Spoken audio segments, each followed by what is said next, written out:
And if Haile Selassie was enemy,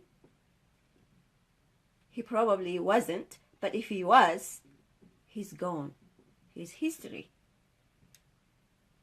Why bother with what's already gone and dead and forgotten, really, when the real enemy is killing our community, the Amhara, the Oromo, the Benshangul, Gambela, Anuak, Konso, you name it. They are not leaving anyone out. They're killing all of us. They're putting all of us in prison. They're letting all of us run for our lives.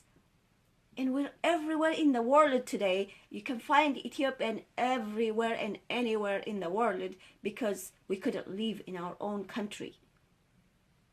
So fight the real enemy, which is the TPLF, Wayani government, who has been hurting us for 25 years, and they can't sustain this for another 25 years if we don't come together. So people, wake up, fight the real enemy, and this year, please change the way you think. Yeah, get out of this being stuck in historical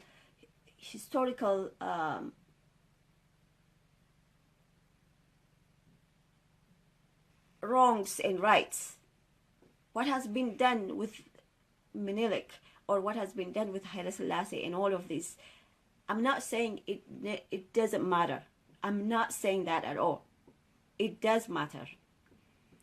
But can you pay attention to the immediate need, the immediate question of how long can we live under the rule of Wayani, under the rule of TPLF?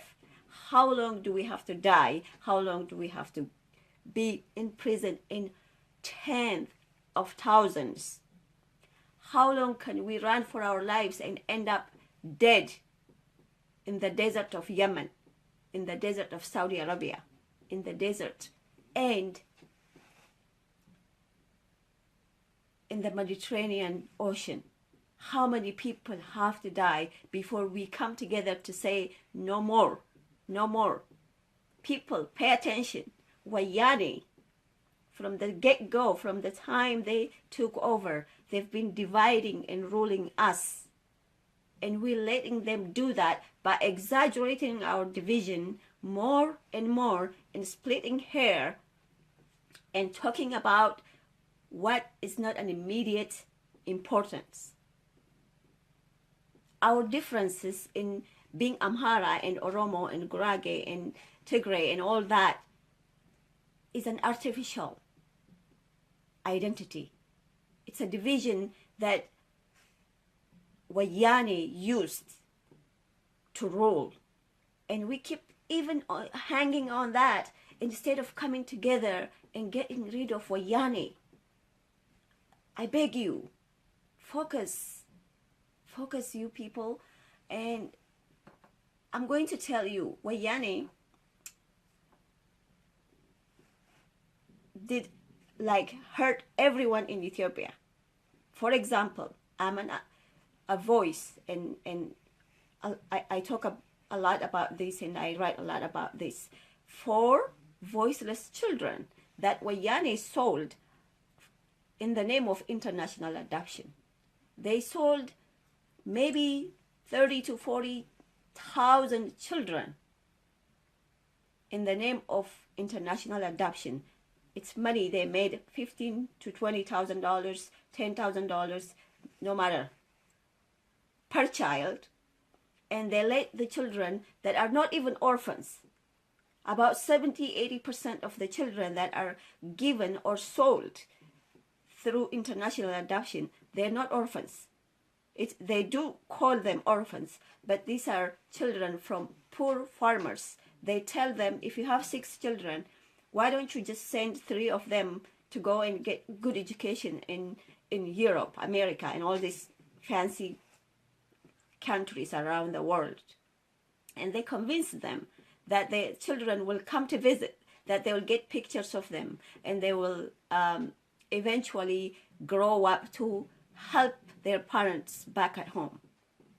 And when you tell such lies to people who have never been to school, who don't know how to read and write, and you have them sign with their thumbs, fingers, to give and up on their children, to relinquish children with trust that they will come and visit, that they will get their pictures every few months, that they will get letters from their children, that they will eventually support their families back at home.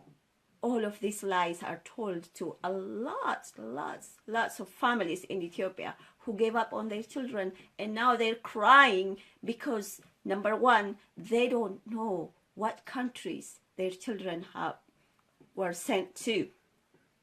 They don't know if they're alive or dead.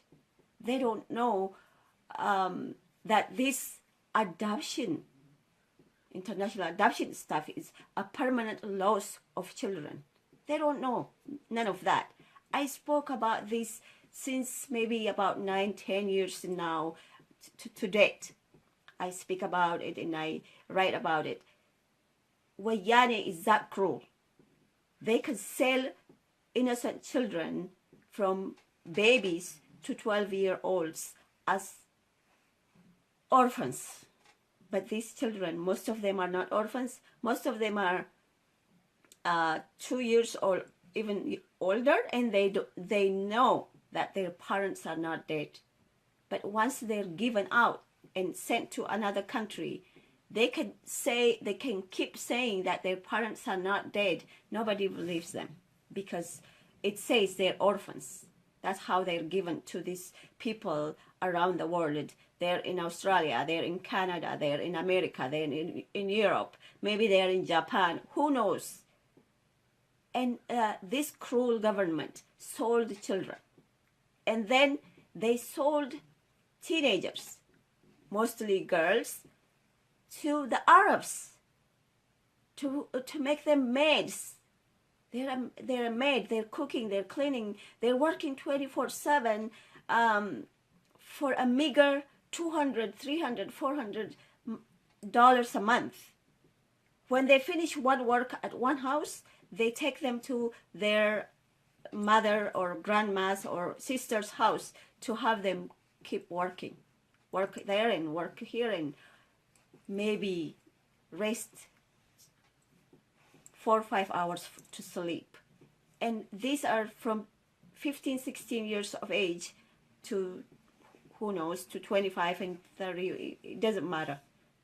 Very, like, God knows how many thousands were sold to Arab countries to become a maid. They're not only maids, they face rape, they face death, a cruel death. They throw them from the patio onto an asphalt and die. They dump a boiling water on their bodies and kill them that way. They spill a boiling oil and kill them that way, or peel their skin off in a cruelest way, make them suffer. Wayane did not give a damn about that. He kept sending in thousands and thousands of girls to work as a maid to Arabs, and the cruelest human beings that don't understand what human rights means is the Arab community. It's the saddest place to go for another human being is to go to Arab countries. The horror that our people, our children, our girls went through, is still going through in Arab country. They did that. This Wayane did that because it brings money. All they care about is money, money, money, foreign currency. And this is not a question of Oromo. They did that to Walaita, they did that too. Amhara, Oromo, and all communities lost children to international adoption. Their children were sold, and God knows where they are. Their children were sent to Arab countries, and they received dead bodies. The young, beautiful girls that went to Arab countries suffered in slave labor, and they suffered in morally, because there is so many things that are done to them in a cruel, inhumane way in Arab countries. And then Wayani, for political reasons, running from the suffering, from the prison, from the whatever we're running from, we run from Wayani, and we're spread all over the world. All of these people that I'm talking about are young people who took a chance to leave the country through Sudan, through Djibouti, through maybe Somalia, through whichever way they can possibly leave the country. One, because they're either Oromo, or they're Amara, or they're Benshangul, or they're Konso. No matter who they are, they can't leave because there's genocide. They kill people to get rid of all of us until only Tigrayans left to live in Ethiopia. That's the goal.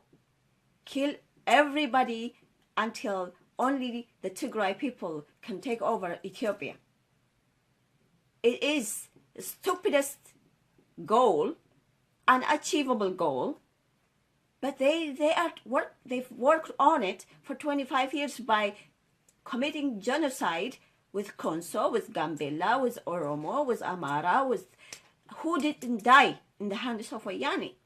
They've been killing and killing and killing and killing. So people